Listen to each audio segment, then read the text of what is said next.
All right, so news.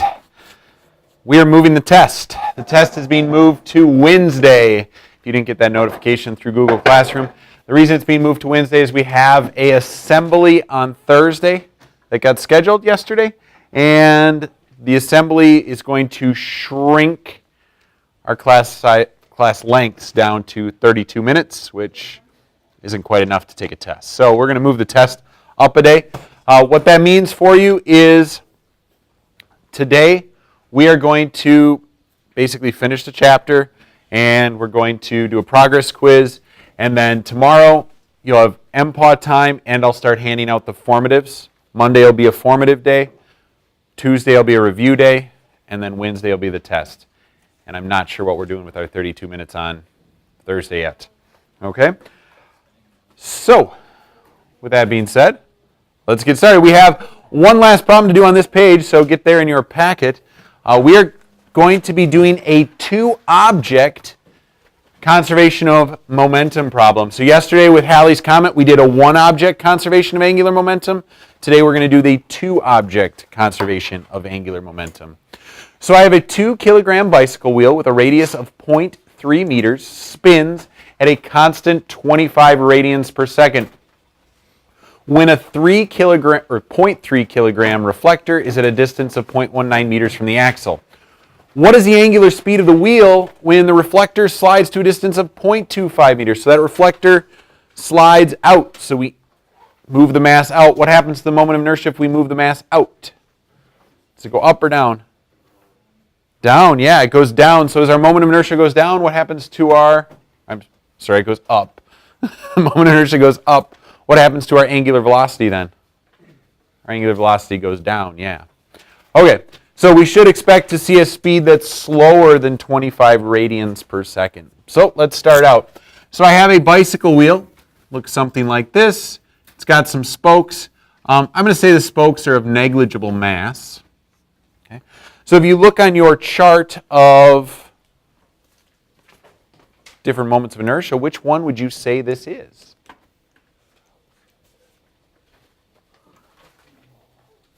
One do you, I think I'd call it a point mass.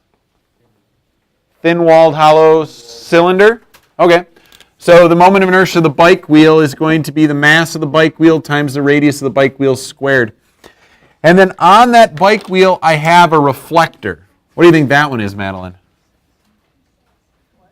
What do you think the reflector counts as? That's a point mass, yeah. So the reflector is going to be I is equal to m2 r squared. Now notice I have two different r's here. Capital R is referencing the radius of the object. Okay? So whenever I'm using a capital R, I'm talking about the radius of the object. Whenever I'm talking about a lowercase r, I'm talking about the distance from the axis of rotation to the point mass in this case. All right, so I have two objects. There is no net external torques. Because there's no net external torques, I'm able to say angular momentum is conserved. So the L I start with is equal to the L I end with. I have two objects, so I got to add up their two momentums, angular momentums before. So I1 omega 1 plus I2 omega 2 equals their momentums afterwards. So their angular momentums afterwards are I1 prime omega 1 prime plus I2 prime omega 2 prime.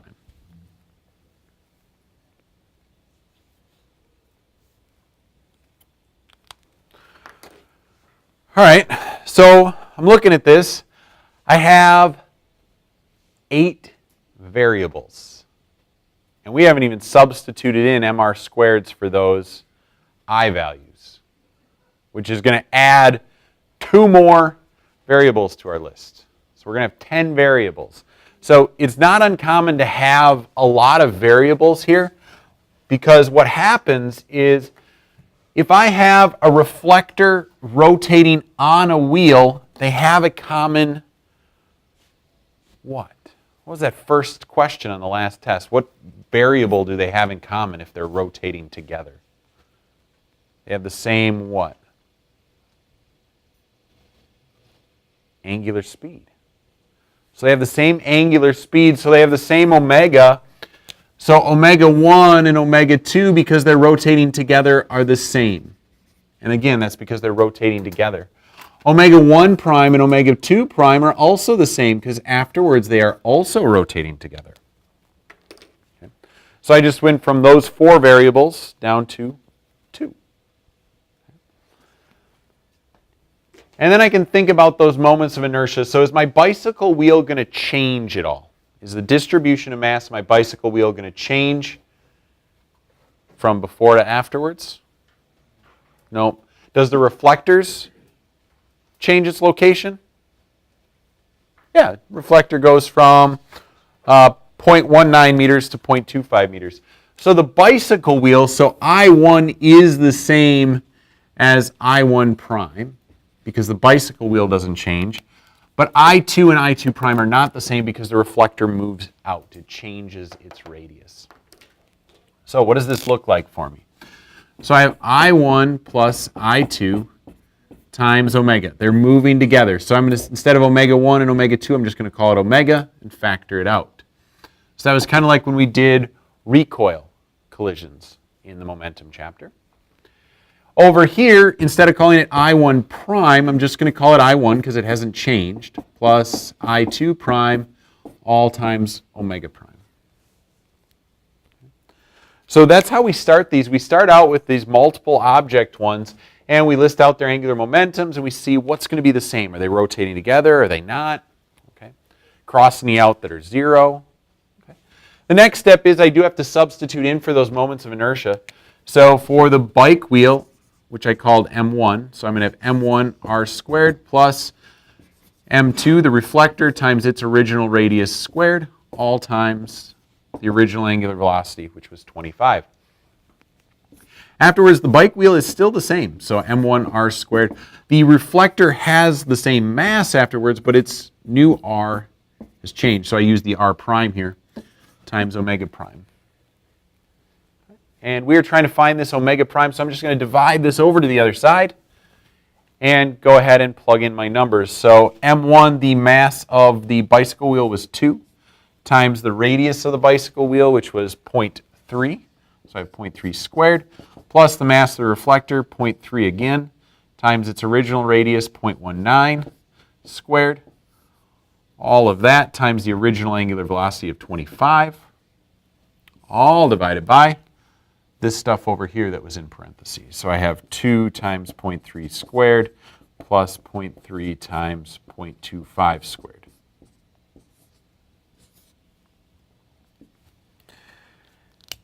And then you get to plug that into your calculator. If you want, every term has something in common here. Has a 0.3, so I could cross out a 0.3 if I wanted to. Maybe make it a little quicker to type in for you. Type that in your calculator, and you should end up with 24. Durst, what is the correct units here for omega? Radians per second. You were right, sir. Radians per second. That's how you do a two-object conservation angular momentum problem.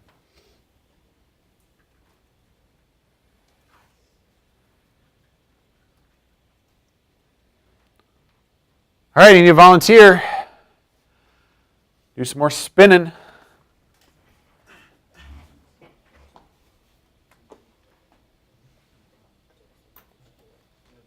Anyone want to come up?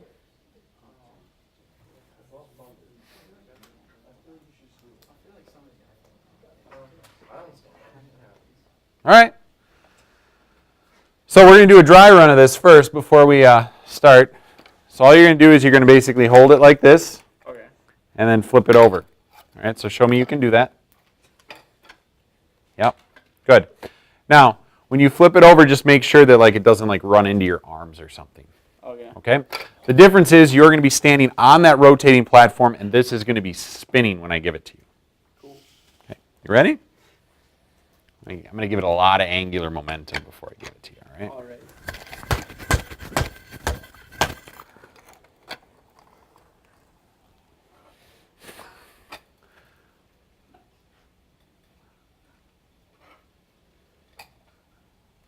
What's going on here?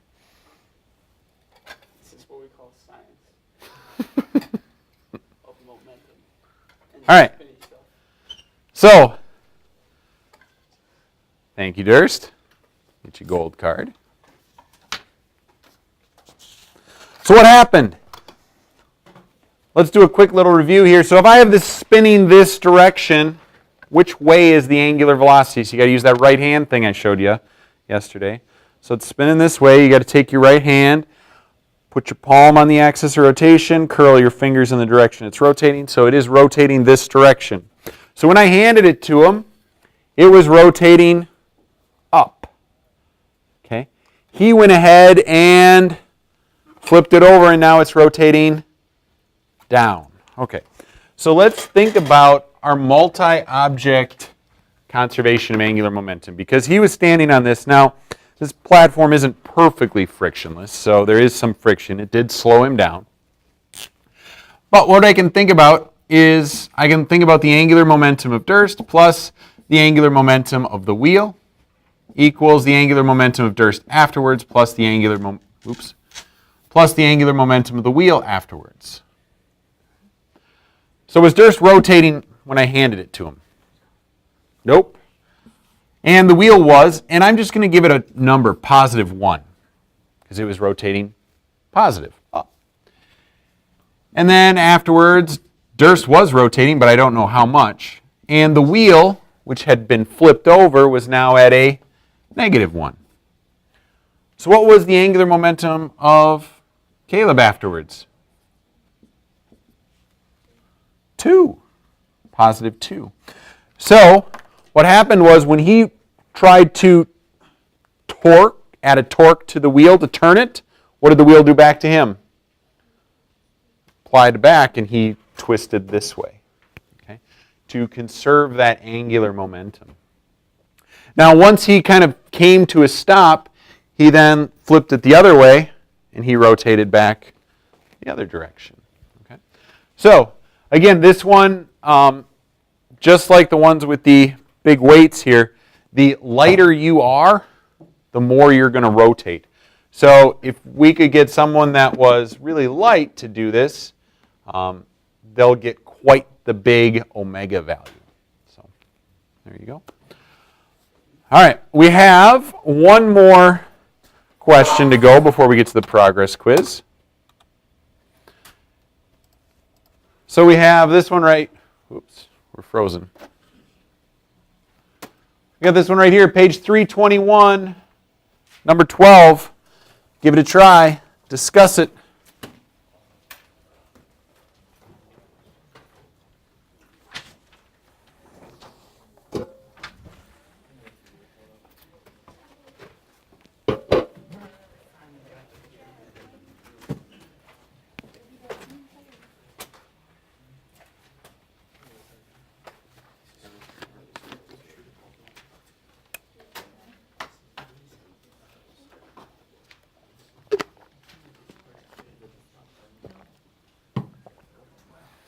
So we got some global warming.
All right, so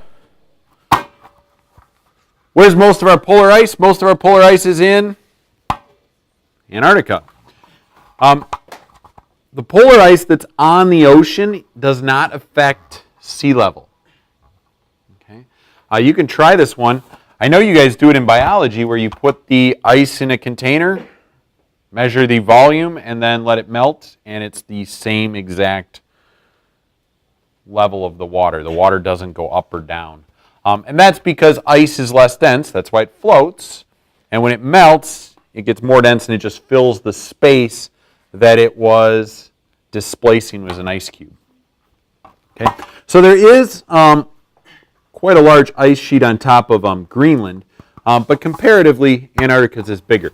So what happens when all that ice melts? Where's it going to go? It's going to go from this pole outward, right? Into these oceans. So what's happening to the moment of inertia of the Earth as that ice melts? The water's going to move out. So what's going to happen in the moment of inertia? The moment of inertia is going to go up. And as the moment of inertia goes up, what's going to happen to the angular velocity of the Earth? It's going to slow down. What's going to happen to the length of our day then? It's going to get longer. Are we going to notice that change in the length of a day? No. You will not. That is a pretty small amount of mass that's moving outward, but it will still have a minute effect. Okay. All right. There we go. So what we're going to do next is we're going to work on that progress quiz. With the progress quiz, once you finish, bring it up, check it off. Once you have that done, make sure you get the lab finished up and turned in and checked off. And then do some mastering physics. And then tomorrow, again, we will be working on mastering physics and formatives. Monday, formatives. Tuesday, we'll go through the practice test that you picked up today. And then Wednesday's the test. Probably don't need any more video after that.